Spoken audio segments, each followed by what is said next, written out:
Hi, I'm Cynthia for Artbeads Cafe and Yvette is with me today. Hello. Hi Yvette. Hi. And she's got a bunch of questions for customer service. I sure do. So we're gathering up these questions. And the first one that I have for you is, what does a beginner need to get started? Okay, well, we have a really great jewelry stringing set. And it comes with some bead mat. Okay. Love the bead mat, and the bead mat is because your bead's gonna roll everywhere, and it's easy to see your bead. It's really great. We have some bead stopper because when you have your wire, you want to stop with your bead stopper. It's a great little tool. I work with it all the time. We have some cream tube, cream cover, the jewelry wire, and some clasp. Okay. So another question is, why would you use a toggle clasp instead of a traditional lobster? Right.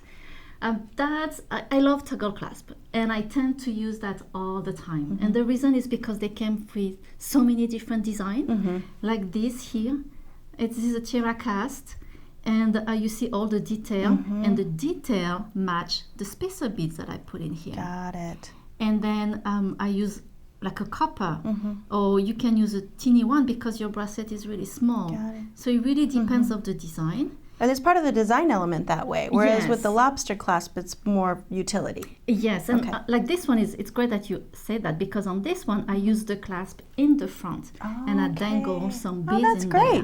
Yes, and then other clasp, the traditional clasp is the luster clasp and the trigger clasp, and you need some jump ring for that. Okay. Because you're going to have a jump ring that will hook on the other side of your necklace, right?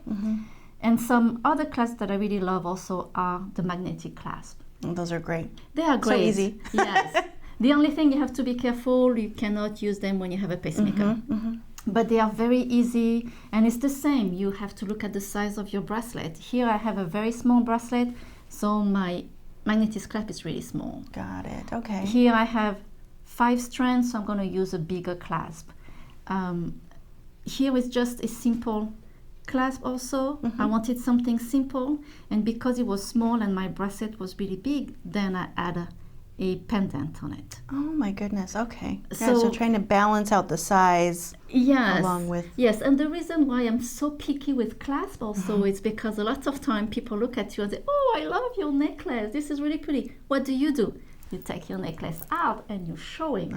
So if your clasp is not a good quality, doesn't look good, that doesn't finish your necklace very well. So I really, first I built my piece and then I add the clasp depending on the theme of my piece. You think of everything. I try. So why is it when I've made bracelets in the past, I use a toggle clasp and my bracelets are always falling off? Right, so the reason is because your bracelet is too loose on your wrist. So when your bracelet is too loose, then your clasp gonna move, right? And the bar will automatically go outside the loop. Got it. And I usually tend to make my bracelets a little bit too big anyway, so that makes sense. Yeah, so be careful, if you really want something that is bigger, then don't use a toggle clasp. Use another kind of clasp. Okay. It's much easier. Great. All right, so let's look at the next question. Okay. So what are crimp tubes used for? Okay, so the crimp tube, they are those really small tubes here. And you use them with the jewelry wire, because when you use a jewelry wire, you can knot it, but it's not very secure. So you use a crimp tube on it. And we have some great videos showing how to use a crimp tube. We should do. And it's very, very secure. And sometimes you want to cover this tube because it doesn't really look good with your necklace or with your piece. So you add a crimp cover. So the crimp cover will be on top of the crimp tube, and it looks like a little bead. Yes. Yes. I'm not surprised that you do that when we just talked about your toggles. Finish it off. It has to be perfect. Yes, beautiful. Yes. Okay.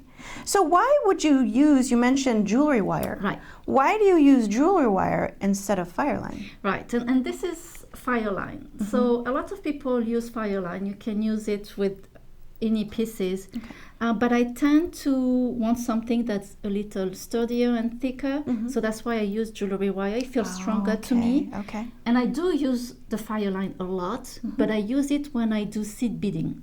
So when I do weaving and stuff like that, I love the fireline for finer. this. Yes. Okay. But when I use it for a simple piece like that, I will use a jewelry wire. Okay. And with the fire line also, you have to make a knot. So you're making a knot, you're putting some glue, but I feel like with the cream tube, it's more secure. Okay. So that's why I always prefer the jewelry wire. Okay, great. So what else would a beginner beader need to have? Yes. So one thing, when you use a cream tube and a jewelry wire, you have to have a cream tool. You have a special tool for that. And we have here a very basic tool set also. You still have some jewelry wire in there, and then you have here, this is the cream tool. And again, you can look at our Learning Center videos. We have some great handy tip how to use the cream tool. We have also a cutter, because you need to use that for the jewelry wire. And then here we have a flat nose pliers and a round nose pliers. Those are great tool, basic tool that you need. Especially those tools when you want to open and close a jump ring, you need those tools. Gotcha. Then you have beads everywhere, and you need to put them back in their bag. When they're small, it's not fun to do that with your fingers. So we have those great little shovel. I love this one for seed beads because I can go on the side like that and it goes in my tube. Or we have this little shovel tool that is very handy for your beads. Trays. I love these trays. Aren't they great? And it's really fun to display them while you're creating. Yes. It kind of gets you excited to see these. Like, look at those there. They're sparkly and Yes. beautiful. Exactly. Yeah. And one thing that I love with this trays, and I want to show you, is how easy it is to put your beads back inside. So you just open your bag and you just pour like that. So Perfect. it's cleaning really fast, and we love when we can clean things faster. It's a tray and a scoop. Yes. And by the way, those little bags also, they're very handy. Because you could have your bag from a store and then it broke, so you always need to protect your beads and put in bags. And when you have silver, it's really good to have a little bag like that, because you don't want any humidity destroying your silver. And then we have this little cone here. This is for a bracelet. So this is great, especially if you're making a piece of jewelry that is not for you and you want to know what is the size. So before I finish my bracelet, I put the cream, but I don't cream them. And then I just slide my bracelet on the cone like that. And it's telling you exactly the size of the bracelet. This one is about 6.5 inch. And how do you know what size to make either your bracelet or your necklace? Right. So I have a very, very small wrist. So my size is about a 6.5. But the size of popular size would be between 7.5 and 8 inches. For a necklace, if you do a choker, it's 14 inches. Then it's a 16, and then it's a 18, and then you can do very long ones.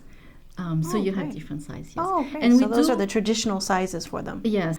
So do you have any other questions? Not for today, but I'd love to come back and ask you some more. Oh, that would be great. All right, Come wonderful. back anytime. Thank you.